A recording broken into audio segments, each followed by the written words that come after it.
Bon, je te parle de l'arthrose de cheville et dans les doigts de pied. Qu'est-ce qu'on peut faire pour contrer ça et pour essayer d'aller mieux?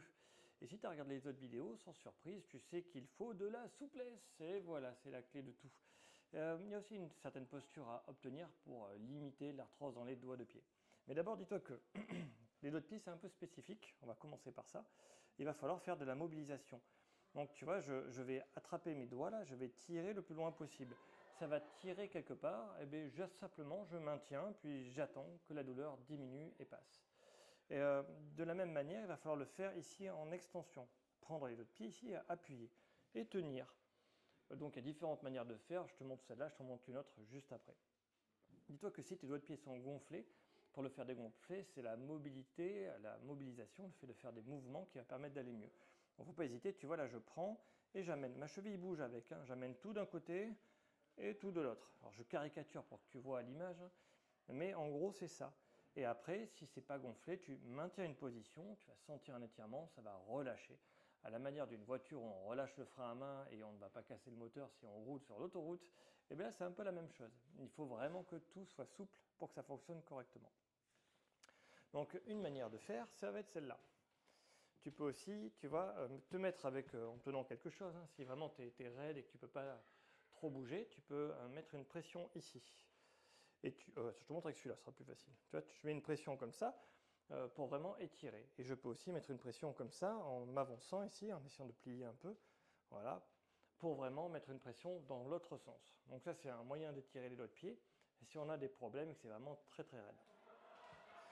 Une astuce spécifique pour l'allus valgus, c'est-à-dire la déformation en oignon ici, il faut vraiment amener le gros orteil sur le côté. Tu vois, j'amène sur le côté pour essayer d'étirer cet endroit-là. Mais la meilleure chose pour que l'allus valgus ça se passe bien et que ça arrête de progresser, c'est de mettre une orthèse interdigitale ici, c'est-à-dire ce que j'appelle moi un sixième doigt de pied.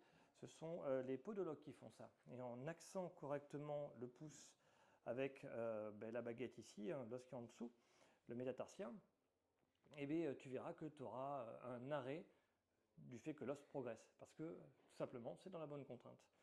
Pour la cheville, alors, tu vois, la cheville c'est un peu plus dur. Comment on fait pour la cheville? C'est mon fameux exercice du samouraï. J'avais un truc là-bas, tant pis. Je te montre comme ça. Donc l'exercice du samouraï, pour améliorer ta cheville, il faut commencer ici et aller en arrière pour trouver cette position. Mais c'est pas facile à faire. Donc l'astuce c'est, je pars ici, je vais en arrière progressivement, je sens une gêne, une douleur, et je maintiens et j'attends que cette douleur elle disparaisse, qu'elle diminue. Il faut plus de 45 secondes pour qu'il y ait un effet sur le corps. C'est à ce moment-là que la fibrose va diminuer. Et après, progressivement, au fur et à mesure que ça lâche, je vais aller de plus en plus en arrière. L'astuce pour les genoux, si tu as trop mal, c'est de mettre un petit coussin en dessous. Et dis-toi que si tu as les genoux raides, cet exercice va aussi te tirer les genoux. Et tu peux le faire, je te conseille de le faire. Quand même, au cas où la cheville ça va pas et que là tu n'y arrives vraiment pas, tu peux simplement, si tu veux, l'attraper et mettre une pression dessus. Tu vois, là je tire dans l'axe, mais je peux aussi me tirer avec un axe un peu vers le bas ou un peu vers le haut pour mettre des pressions à des endroits différents. Et c'est absolument le même concept, il faut attendre progressivement que ça lâche. 45 secondes c'est le minimum d'attente. Et après tu peux varier les axes. Dis-toi que là où ça fait le plus mal, c'est là où il faut tenir le plus longtemps. Je te laisse essayer.